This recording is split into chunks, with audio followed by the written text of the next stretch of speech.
Hi, Angel. Good to see you. Yeah, good to see you. Thank you. Hi, glad you're here. Yeah, me too. Karen Stevenson, I'll just turn it over to you, even as people are coming in. Why don't you go ahead and kick us off? Great. Well, welcome everybody. Glad to see so many still joining us. My name is Karen Stevenson. I am a volunteer chaplain with the CIC Ministries, and I am delighted to introduce our guest speaker for this afternoon. His name is Angel Hernandez, and he is the current facility chaplain at the Elmwood Jail Facility in Milpitas.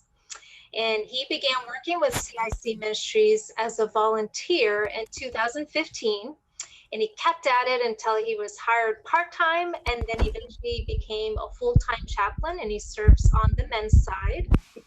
And prior to working to CIC, he and his family were living down in Paraguay, South America, as missionaries.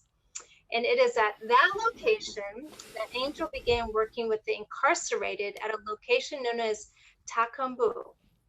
And if you want to know more about this location, Takumbu, which I strongly encourage you to, you can check out on Netflix. There is a series called Inside the World's Toughest Prisons. And on season 4, episode 1, you can learn more about Takumbu. And you will learn more about a place called the Glado, which I want to hear more from Angel about that. That sounded like a scary place inside the prison. Anyway, Angel has a heart for the incarcerated, and he hopes to engage us further during our time together. And so as questions come up during the time of his sharing, would you please email or chat those to Ian directly, and he's going to compile them and then ask them of Angel at the end. And we are going to be going, I was told by Ian that we're going to about 12:40, which is a little later, but maybe because it's going to be so engaging, you will not want to leave until 12:40. So I think that is all I have on my end. So I'm going to turn it over to Angel. Thank you very much. I'm talking to you all from Sonora. I'm outside of my hotel. The room isn't open yet. I'm taking my family to, I guess, ride around the snow for a bit. So it's a little cold, and if you hear some noises and trucks, I apologize for any of that. But hopefully it goes by smooth, and we have a good time with each other. So in regards to, I'm going to speak about my calling as well as the current jail kind of setting right now. And, please feel free to ask any questions, and I'll do my best to answer them as best as I can. But in regards to being in Paraguay, that's where it all started. So I won't go into much detail there. But there was a time for us in Paraguay with my family where we began a ministry. Well, we partnered with the current ministry that was there. And because of change, we had to remove ourselves from that ministry. And it was in that, I guess it was a 6-month process, or 6-month time, that my wife and myself were without a ministry. And it was at that time that I went to an international conference being held in Paraguay. Many leaders from around South America were invited. At this conference, it was a 2-week-long conference. One of the activities was a fast from speaking, meaning that you'd start your day and you would not talk at all. Wouldn't you like to put this on some people, right? But anyways, I decided to do this fast, and I wore on my chest a label or a lanyard of some sort that said, fasting in silence, I will not be able to respond to you. So throughout that day, we listened to teachings. We participated somehow in kind of Bible studies without interacting with our voices, right? We read, we saw movies. We were able to kind of walk outside. It was like a retreat kind of format. I went to my room because I was going to break my fast in there after a prayer. So I was there in my room by myself. I was praying, and I finished praying, and I said the key word, which was amen. What I recalled after I said that is that I forgot to pray for my soon-to-be adopted son, Levi. So I went back to my room, down on my knees again, And I said, oh, I forgot to pray for my soon to be adopted son, Levi. And it was there and then that I heard the Lord tell me these words, which are, you must adopt men. And that shocked me. I didn't know what to do with that. I've never heard that before. I left the conference. Well, actually, I went to the conference with no ministry happening in my life. And yet I left that conference with a calling.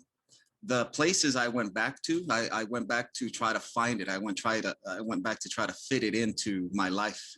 I began working or participating with orphanages back then because I heard the word adopt.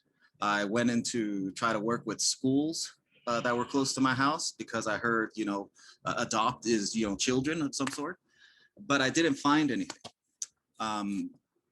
Later on that year, I got invited to give my testimony at Takumbu prison.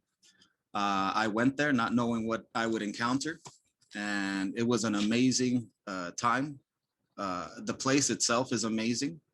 It's spectacular. It's the craziest thing you could ever experience. That's the truth. Anyways, I went there, I gave my testimony, and I left with a yearning to be back, a yearning to go back there. I was able to go back. I was able to begin working with some of the men there, giving Bible studies. I began to, I guess, feel like so many things were missing. And one of them was preparing men for their return back to society. And so that was tugging on my heart. And I recall setting it all up to return back to the States in the year 2010 to do a 1-year kind of furlough to educate myself better, prepare myself better so I could prepare them. And it was when I was with the men, we were in a circle praying. They were actually praying for me. They were praying for my return back to the States as well as my return back to Paraguay. And it was then that I lifted up my head and realized that the men that I was to adopt were men just like these that were surrounding me. And that hit me and stuck with me. And that's something that I take with me. So in regards to my calling into this ministry, it was through those words, to adopt men. It was that year when I went back to the States that I first touched base with CIC. I worked with Dave Robinson and the chaplain that was in charge of the main jail for that year that I was here. Yet when I did come back in 2015, it was a culture shock. You guys know that word. It's a fun word. Everything was new, and the way jail was run was nothing like I experienced in Paraguay. So in Paraguay, I worked in the jail system between 2008 up to the end of 2014. And in Paraguay, you'll notice that it's very relational, meaning if there's a human and another human, they will try to help each other. If someone doesn't have something, the other one will try to provide. So they kind of watch out for each other. They gather together. They want to be relational. They don't want to leave anybody out. So I saw that when I first stepped into the prison. I became a brother. I became a father. I became an uncle to them. And everything I had, they had. Everything they had, I had. So it was a beautiful setting. The culture shock is when I came back to the States and started working inside of our local prisons, our jails, because there was a lot of isolation that there wasn't in Paraguay. There were people living lives by themselves in enclosed concrete walls. There were limited services. There was no contact, and there was really no way to help. And this is pre-COVID. Okay, this is pre-COVID. So we're living in a different setting now. So it's in this setting that CIC does its best to press into this location with love. CIC, if you guys know us, or if not, we work with four facilities: the Elmwood jail, CCW, that's right, connected to it. We also have the main jail that's in downtown, and the juvenile centers that's right next to the main jail in downtown, as well as in Morgan Hill, I believe it's called the Ranch. We have dedicated chaplains that serve, and they work really well within the conditions that we are facing right now and are kind of dealing with as the new changes are always coming into play. So our role is we provide spiritual counsel, guidance, anything pertaining to any kind of spirituality. We want to serve the person so that they can be served by us. We represent Christ, and we want to serve whoever is in front of us. We don't want to command them. We don't want to impose. We just want to give our advantage to them. We want there to be a spiritual connection, a spiritual source, and we want to do our best to provide that. Now, the whole issue with the jail system is that it's a very difficult place to work in, to serve in, because of all the confines, because of all the authority, and because of there not being any freedom. And so, like I said, that was pre-COVID. So now we're going back to another setting where it is tighter. There's less contact. The cry for help and assistance is actually louder, and it's minimal work, but yet the cry for more prayer to push into this is also leveling up. I feel it in me, and I hear it within the families that I work with as well. Currently in Elmwood, there are about 1,500 men, and in the main jail, you'll find about 700 in the main jail. And in CCW, you get close to about 200 women that are usually there. If this was pre-COVID, you see it right there on the screen, the stats go up. So we're close to 50% down. One would say that is good, and I would say yes, but at the same time, there's more isolation. The reason for there being less individuals is so that there can be more space for a person to be more by themselves. It's a very difficult setting. Pre-COVID, before any of this happened, I used to find myself in the Elmwood minimum camp. I had an office there. Some of you guys know of that. Some of you also missed that location. But on a daily basis, I would meet with probably about 30 individuals that would just come and just knock on our door, and we'd serve them with whatever. They'd ask us, what do you do? And we tell them what we do, and they just walk away with something or just that information. Or they'd come to us with some deep help of needing to be loved on by another human. And so we would work with about 30 plus people a day. And I would also try to work within the medium locations. So I try to touch base with at least 5 individuals a day, so that there could be a face-to-face, so that there could be someone maybe shaking someone's hand. There could be an exchange of material. There could be a presence of another person that's taking interest in that person. So that was pre-COVID. Now our interaction is heavily reduced, and it has its own complications. I'm no longer allowed to see inmates in my office. I can't go to my office as often as I would want. Any interaction has to be over the phone, and that makes it kind of difficult. I tend to see hopefully about 5 people a day when I go in there, but if you can imagine someone coming to you for counseling, someone coming to you with some pain, questioning God, questioning everything, but over a phone that is delayed about a second, that you see the other individual on the other side of the screen, on the other side of the glass, and you can't see their face because of the gleam. There's so many things that are now missing within this ministry that we have to still fight through to give these people another human that can love them and represent God's love, right? So pray into that. The population I serve in this location is still the same, I guess, any jail setting you would look at. Because of where we're at, the Hispanic people are the bigger population. People struggling with mental illness is a very big population, as well as just poverty is a big population within the population.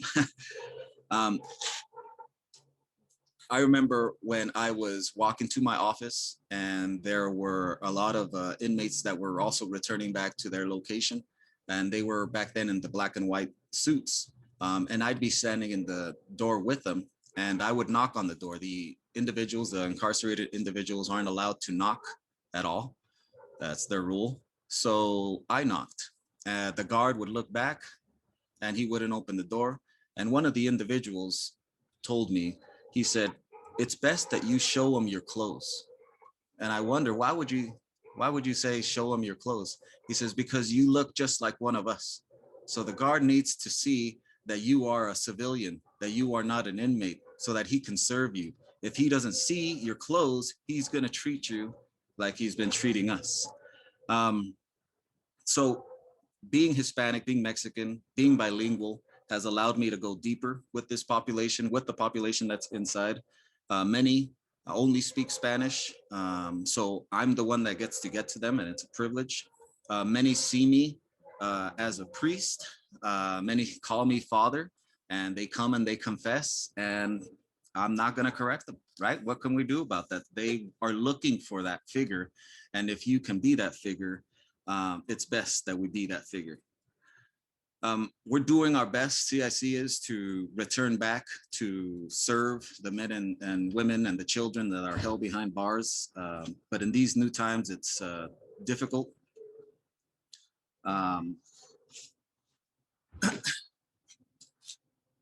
The climate is changing.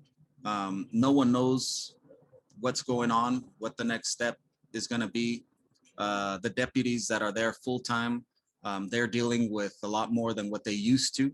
A lot of the services have stopped, meaning like any commissary or uh, uh, items that were frequent that were taken there are no longer being offered, or are offered but at a slower pace, because the deputies are now increasing their workload because other civilians aren't found there. If you guys work with us, we would visit individuals and we would have the material that we were preparing to give them with us. So we would hand it to them. That material exchange has now a week plus turnaround. So we're not able to serve as frequently as we would want us to serve them.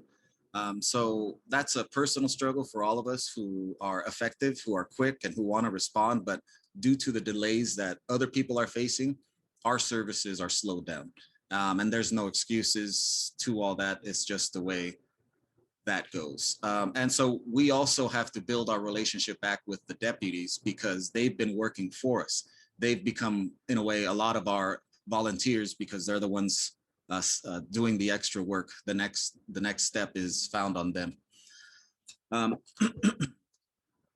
So that's a struggle that we have in regards to our return back. And I guess that's a quick intro as to what I do and how we serve. I wonder if any of that has sparked any questions, or if you've always had any questions in regards to the incarcerated locations that are surrounding you, or even if you have any questions in regards to the Takumbu or the Glado that you heard so much of. I want to do my best to answer, as well as hopefully prompt some more.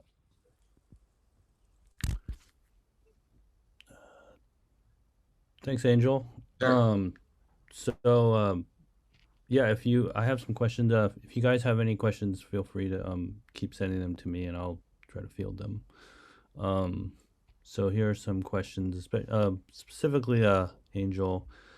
One of them said, "Are the experiences from your time in Takumbu things that you can apply to Elmwood?" What a good question. It was in Takumbu that I first, I guess, prepared a book. I made a book that was focused on reentry, and I put it in there, put it into play.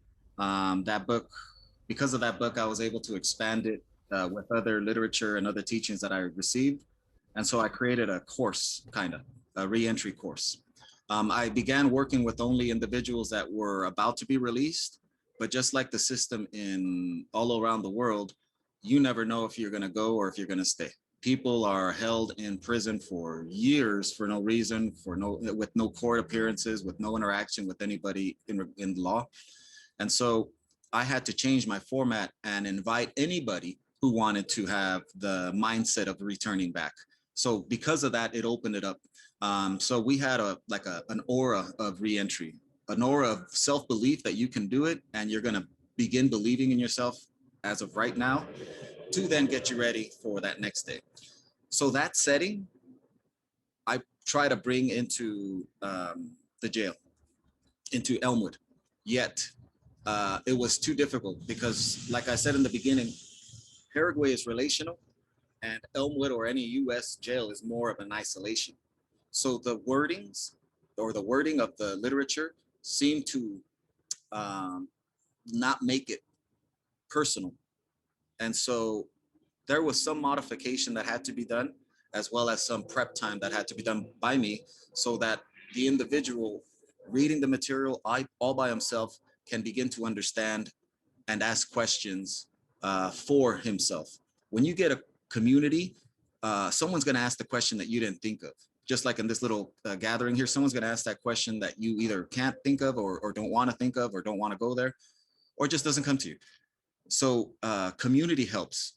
So what I guess what I'm trying to do is bring that back. This year, actually last year, November, I did my first English version of the classes that I taught in Paraguay that were in Spanish. So I high-five myself for that, but I want to expand on it, and I want to create leaders within each group so that they can, I guess, lead the way for all those that are trying to prepare for their return back as well.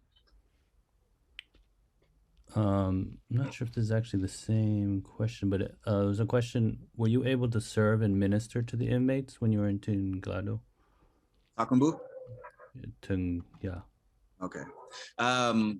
Yes, but it was not like I'm doing here. Here I'm a chaplain. You can call me a pastor, mentor, a guide. In Paraguay, I was more of a teacher and a director.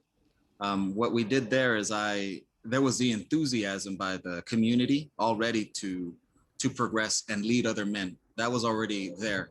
What I did is I blessed those leaders with my qualities, and they just raised the bar. And I was able to lead men. So that was the beautiful thing there. Sorry, it was I guess a clarification. It's from Karen actually. So she said Tinglado is the most dangerous area of Takumbu. If you go into the Takumbu prison, you get through one gate, you get searched in a minimal way, not really at all. And you pass up the rich VIP area. And then you get to the next gate, which is a hospital setting. And then the following gate is the Tinglado. Tinglado is just a big steel door where a lot of individuals who are, we'll call them homeless, they live in a shanty town that's found inside of that prison. And so when you get through that gate, you are in the Tinglado. And the Tinglado is like just a structure with a corrugated top.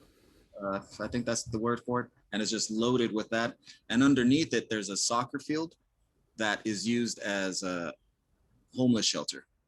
So inside of the prison, there's a shantytown. Why is that? Because the prison was made for 1,500 and it houses about 4,000 individuals.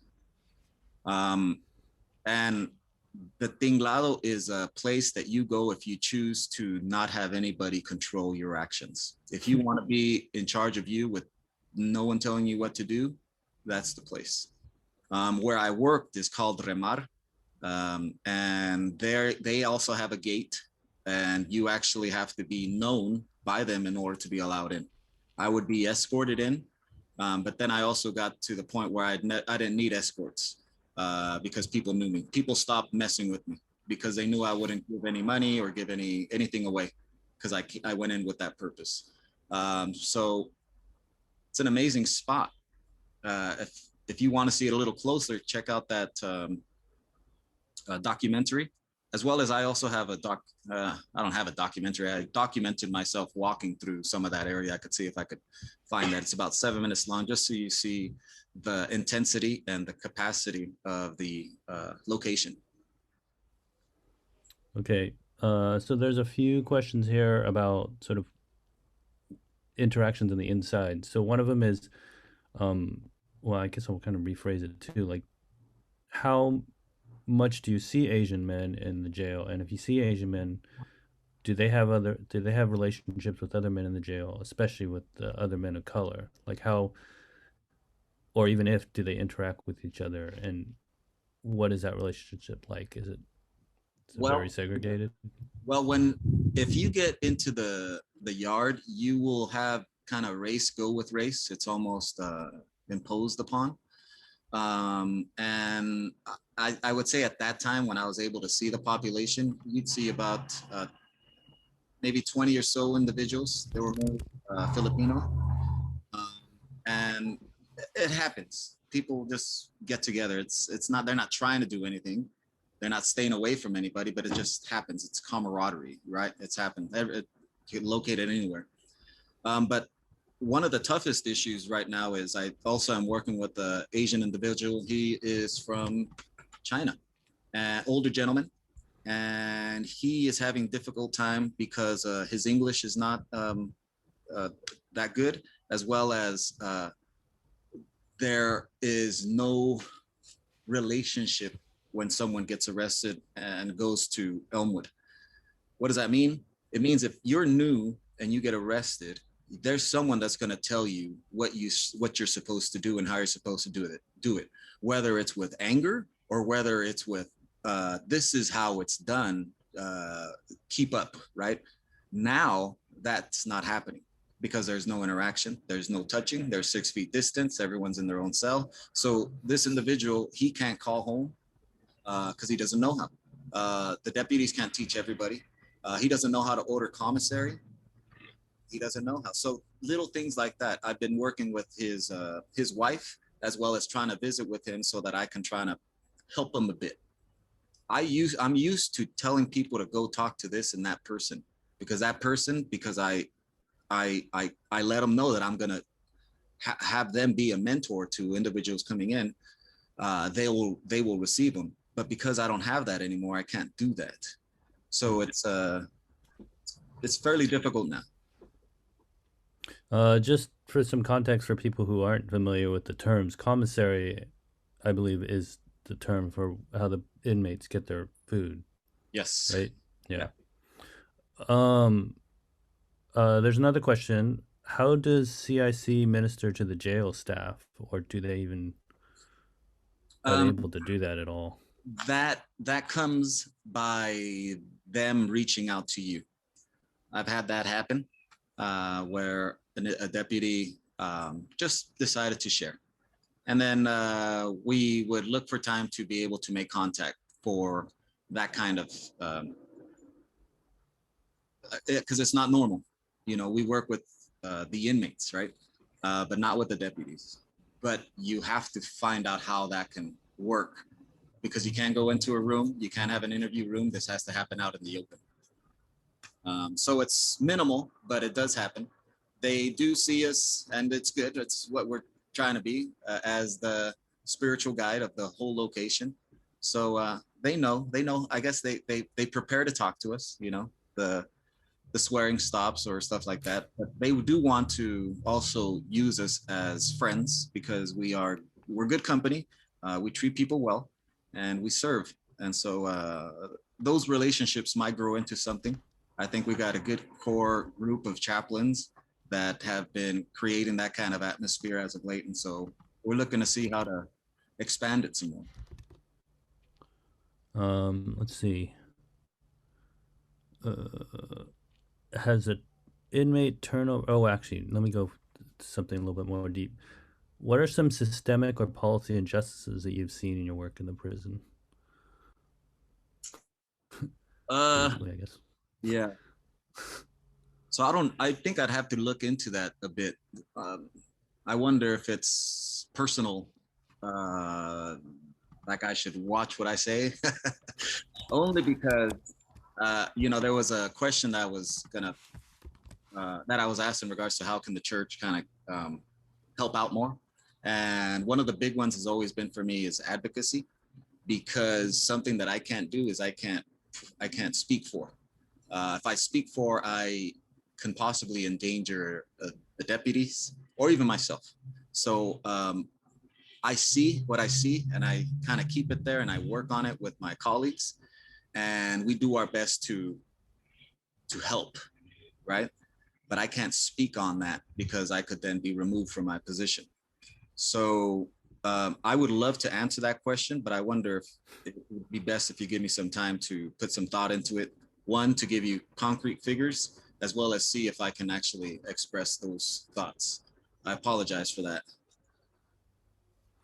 No, that's good. So, I mean, it's been a pretty long morning. So, we have some other questions, and I'll work with Angel to get them answered in to whoever wants. But as you said, we wanted to especially be to address what you already introduced, which are, what are practical ways that we as a church or even individuals can be supporting CIC and the inmates? Like, you can address those separately, and then you know, what are the best ways for us to be praying for Yeah. CIC, especially even the individual chaplains, if you want to let us know. So help us think and help us dream bigger with prayer. We want to go in, but we also understand that we need to go in a lot slower than our desire would want us to. The climate has changed. Like being a missionary, the jail compounds are definitely the first and closest mission fields out there. You go into a new culture, a new setting. You don't know anything, basically. You are not the authority. You have no power. You're new, and you're going to be told how it goes. And then once you get it, then you can start implementing what you have or who you are. So because it feels like we're going back to this new place again, it would be good to have that covered in prayer. We want to be smart, attentive to the new culture, the new protocols, and we want to respect. We want to respect because that social etiquette has changed now because of the face mask, because of COVID. So we have to be as proper as we possibly can and still fulfill our calling to be the spiritual guides for those that are currently incarcerated. So pray for that. We can't go in much. So any work on the outside that we engage in, I guess prayer for that. What does that mean? It's items like this. It's working on the outsides with the deputies, trying to get in with programs to see how we can do any, what is it called? Hybrid courses of some sort, so that our face is still there, our presence is still there. Pray for the resources that we're given so that we can keep sending stuff in. There's also a big need for Spanish material, and that's something that I'm having a difficult time obtaining. It seems like a consistent for us. So if that's on your heart, whether it be finances or books, please consider sending them our way. The deal with the books, whether it be Spanish or any kind of books, is this is the only time individuals have any kind of privacy. They can sink into a book, they can go into that storyline, they can become, and they can even take that to their dreams. So it's almost like an escape, but there's their own personal time that no one is involved. No one who surrounds them in their dorm is inside of that book that they're looking into. So that's always a cry. So consider that. Spanish material.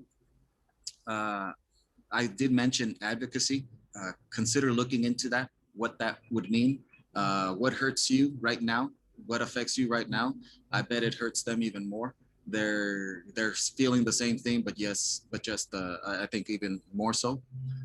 They have no contact, so they're hurting. So praying for those that are incarcerated definitely lifts that up more so. There is talk of a new jail in the county. Look into that. What does it look like? I heard that they were going to make it more for more mental health, and so let's pray for that. I've met a lot of individuals who are incarcerated who tell me that they're not criminals, they just have a drug problem. And so I think if we were to open our eyes to that, we'd be able to heal a lot more, be with people where they need to be, work with them, serve them how they should be served, instead of just, what we're currently doing. So that's just big in regards to advocacy. There's tons more. Seek out ministries like us who are already engaging and find out how you can assist them or learn from them. And there's also, like I said, we're in a Hispanic kind of population, but at the same time, there's mental health and there's poverty and drug addiction that's needed. So those are other avenues that we can look into. What do they look like? What's their setting on the outside? What's the cause of them being in that revolving door? Most people want to blame people, but it's actually systematic. So what is that? How does it look? What's the weight of probation? How heavy is that? If you were to study or walk with an individual, you might see his incarceration is taking too long. His incarceration is now found in society. They're not free, and it's very stressful. No one wants that on them. It slows everyone down. Why wait for my release date if I'm still going to be incarcerated through probation? So that's why I go back to advocacy. Look into it. People need help. People need direction. And we need that. We need that help a lot. So please look into that. There's also the reentry center that's I know some churches are partnering with it, but look into what they offer, what they have, what they might need, what you can help them with, how you can partner with them. Reentry is very important. Most people want to wait till the outside for reentry, but come on inside with the focus on reentry, so that individual only receives from you that aspect of returning back. You can do it. I got people behind me who believe in me, and I've heard of these resources. So it's basically just tying it all together, finding a way to keep, because I think one thing that's lacking is we're not tied. We are doing a great thing over here and we're doing a great thing over here, but there's a person in the middle that can't get to either. So we need to find a way how we can make things more accessible to everybody, so that, people can be people. So yeah, that's my big word for you all, is advocacy. And All right. Well, just, go on. I want advocacy. I want to speak. I've seen too much. I want to help. I feel like I got things to say, but I also know that I need to be in front of people right now more than I have things to say. So I hope that through my gatherings with individuals like you all, I could put something in you that you then cause a flame to happen, and you go and you get down and take care of business, and you'll benefit me and the men and the women and the children. But it might not be my voice that's needed. It might be your voice that's needed right now. Years from now, I see myself doing a lot of talking because I've seen a lot. And so I'd love to be given that calling, I guess. And I feel it, but I know it's not time. So I know it is time to always point the finger at you in a good way. No. All right. Well, thank you so much, Angel. He's too nice to tell you this, but he, as you can tell, he's not even at home. I think he's on vacation with his family or something. So I really appreciate the time that you've taken, Angel, to share with us. And thank you for your passion and the time that you have. And if you guys have any other questions, I put the CIC info email, and we can get any of those answers. But speaking of prayer, one way you can practically support CIC and even the incarcerated, and our role here at PVC is we have a monthly prayer meeting, and today at 2:00 you're all welcome to join us.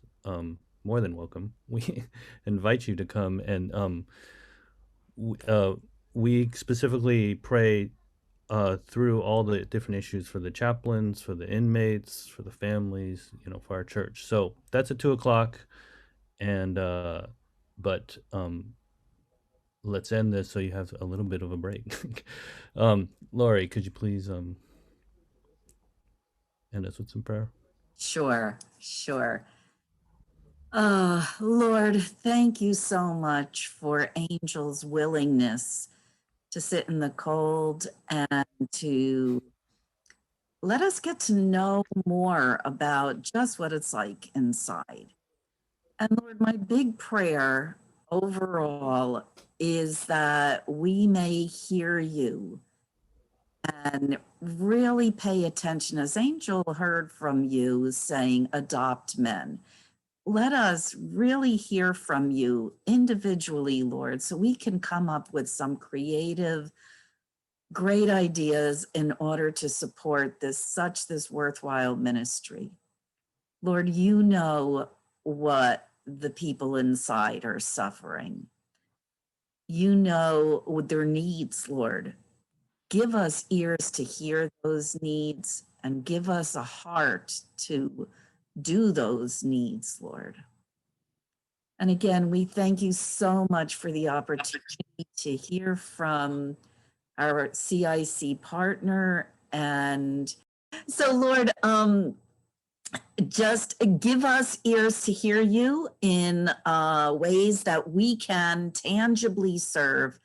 And I ask for prayers of blessings upon Angel and his family this weekend, and give him words as to the timing of how you want to use him in the future in terms of speaking. And we thank you all for your participation. And Lord, let us go through this day in a blessed way. And for those who can, let them join us in our short prayer session where we lift up everyone. Thank you again, Lord, for this opportunity to serve. Amen. Thank you all. Bye-bye. Thank you, Angel. Bye. And Bye-bye. thanks, Angel, again. Thank you. Bye-bye. Appreciate it. Enjoy your weekend. All right.